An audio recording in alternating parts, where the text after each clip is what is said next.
When the Vikings season came to an end last year, there was kind of a consensus around the league. This is a really good roster that just needs a better quarterback. Give them a better quarterback, and the Vikings could win all their big games, maybe a Super Bowl.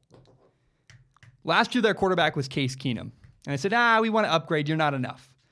So they let Case Keenum walk, and the Vikings signed Kirk Cousins to be their quarterback. He'd never won a playoff game, but he had good numbers. And, the feeling was, he never got the support he really needed with his former team in Washington. So the Vikings gave Kirk Cousins a massive contract. 3 years, $84 million, fully guaranteed. It was unheard of. And many people were excited by this. They said, wow, the Vikings are suddenly a Super Bowl contender. I was actually one of the few people that said, slow your brakes. Give them a year. Give the Vikings a year to figure things out.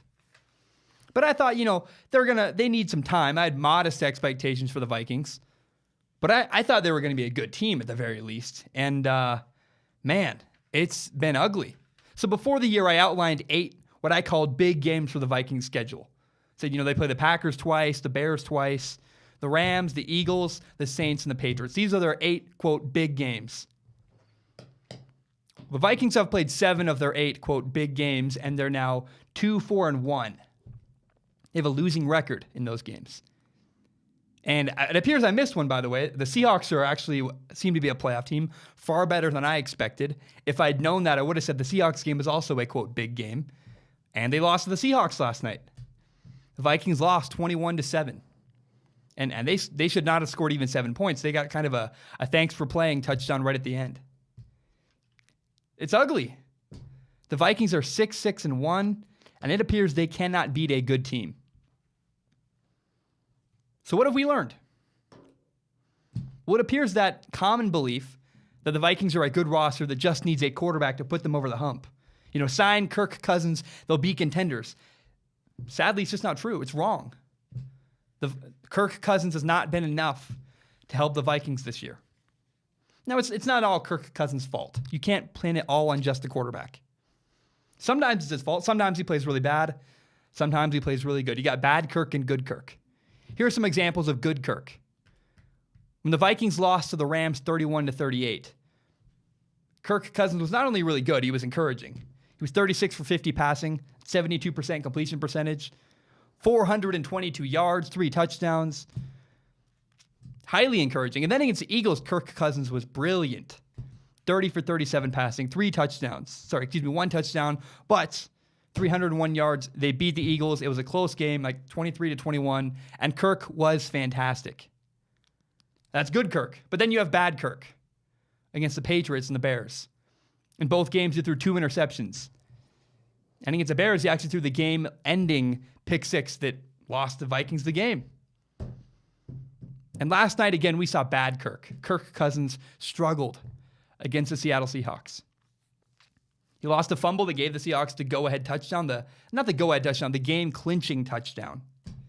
He's just been disappointing all year. He's not lived up to the massive contract he signed. Again, it's not all his fault, but we've had bad Kirk and good Kirk all season. Well, last night after the game, this morning it was released, the Vikings fired their offensive coordinator, John DeFilippo. And it was not a secret. The Vikings head coach, Mike Zimmer, and him just seemed to not gel. They did not get along very well. Mike Zimmer is an old-school defensive-minded coach. He wanted to run the football. That's not what John DeFilippo does. They never got along very well.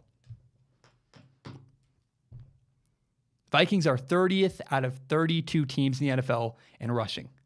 They're not running the ball well. And here's why that's an issue. The reason why not being able to run the ball is a problem for the Vikings is they repeatedly get into 3rd and long.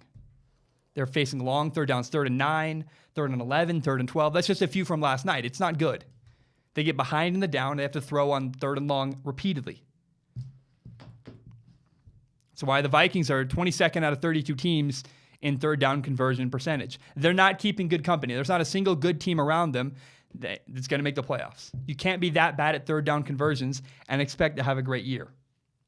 And the reason why, again, the Vikings are doing so poorly on 3rd down is because they're constantly in 3rd and long, because they are 31st in the league in rushing and they're third in the league in passing. They're throwing the ball a ton, and they're hardly running the ball, and they're struggling. They're getting behind. So John DeFilippo was fired because he threw the ball a ton and rarely ran the ball. And Kirk has been all over the place this season. Again, bad Kirk, good Kirk. Sometimes he's brilliant. Sometimes he's terrible. But what we learned this year from the Vikings, that belief that all the Vikings need is a quarterback. You get Kirk Cousins and all your problems will be solved. It's not true. Sorry, but it's simply not true. Now, again, a lot of the problems the Vikings have had fall on the scheme, coaching. But I'm really curious to see how the Vikings change things up and come away with a different game plan in the future. I don't know. But I know the Vikings have 2 more years with Kirk Cousins. They're paying him $84 million guaranteed this year, next year, and the year after that. And so they're not going to move on from Kirk. And they still have a really talented roster. They got to get him a coach that helps Kirk win.